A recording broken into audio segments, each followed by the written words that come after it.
Mr. Zuckerberg, does Facebook consider itself a neutral public forum? Senator, we consider ourselves to be a platform for all ideas. Let me ask the question again. Does Facebook consider itself to be a neutral public forum? And representatives of your company have given conflicting answers on this. Are you a First Amendment speaker expressing your views, or are you a neutral public forum allowing everyone to speak? Senator, here's how we think about this. I don't believe that there is certain content that clearly we do not allow, right? Hate speech, terrorist content, nudity, anything that makes people feel unsafe in the community. From that perspective, that's why we generally try to refer to what we do as a platform for all ideas. Let me try, just because the time is constrained. It's just a simple question. The predicate for Section 230 immunity under the CDA is that you are a neutral public forum. Do you consider yourself a neutral public forum, or are you engaged in political speech, which is your right under the First Amendment? Well, Senator, our goal is certainly not to engage in political speech. I'm not that familiar with the specific legal language of the law that you speak to, so I would need to follow up with you on that. I'm just trying to lay out how broadly I think about this. Well, Mr. Zuckerberg, I will say there are a great many Americans who I think are deeply concerned that Facebook and other tech companies are engaged in a pervasive pattern of bias and political censorship. There have been numerous instances with Facebook. In May of 2016, Gizmodo reported that Facebook had purposely and routinely suppressed conservative stories from trending news, including stories about CPAC, including stories about Mitt Romney, including stories about the Lois Lerner IRS scandal, including stories about Glenn Beck.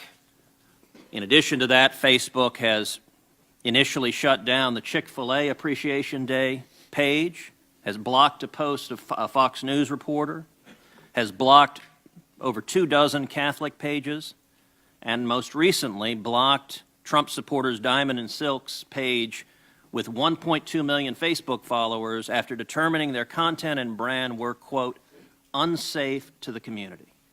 To a great many Americans, that appears to be a pervasive pattern of political bias. Do you agree with that assessment? Senator, let me say a few things about this. First, I understand where that concern is coming from because Facebook and the tech industry are located in Silicon Valley, which is an extremely left-leaning place. And this is actually a concern that I have and that I try to root out at the company, is making sure that we don't have any bias in the work that we do. And I think it is a fair concern that that people would at least wonder about. Let me ask this question. Are you aware of any ad or page that has been taken down from Planned Parenthood? Senator, I'm not, but let me just... How about MoveOn.org? Sorry? How about MoveOn.org? I'm not specifically aware of those. How about any Democratic candidate for office?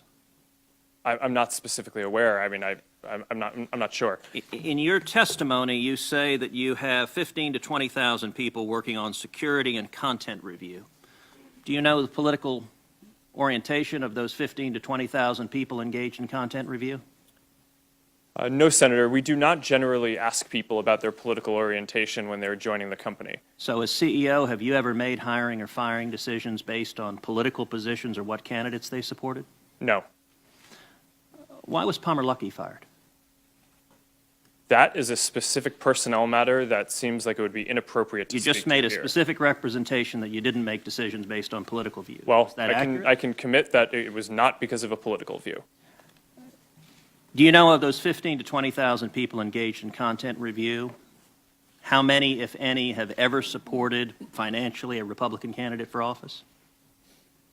Senator, I do not know that. Your testimony says it is not enough that we just connect people. We have to make sure those connections are positive. It says we have to make sure people aren't using their voice to hurt people or spread misinformation.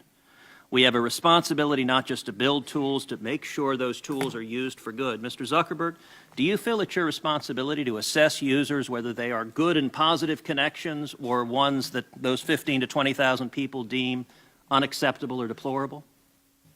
Senator, you're asking about me personally? Facebook. Senator, I think that there are a number of things that we would all agree are clearly bad. Foreign interference in our elections, terrorism, self-harm. I'm talking about censorship. Oh, well, I think that you would probably agree that we should remove terrorist propaganda from the service. So that, I agree, I think is clearly bad activity that we want to get down, and we're generally proud of how well we do at that.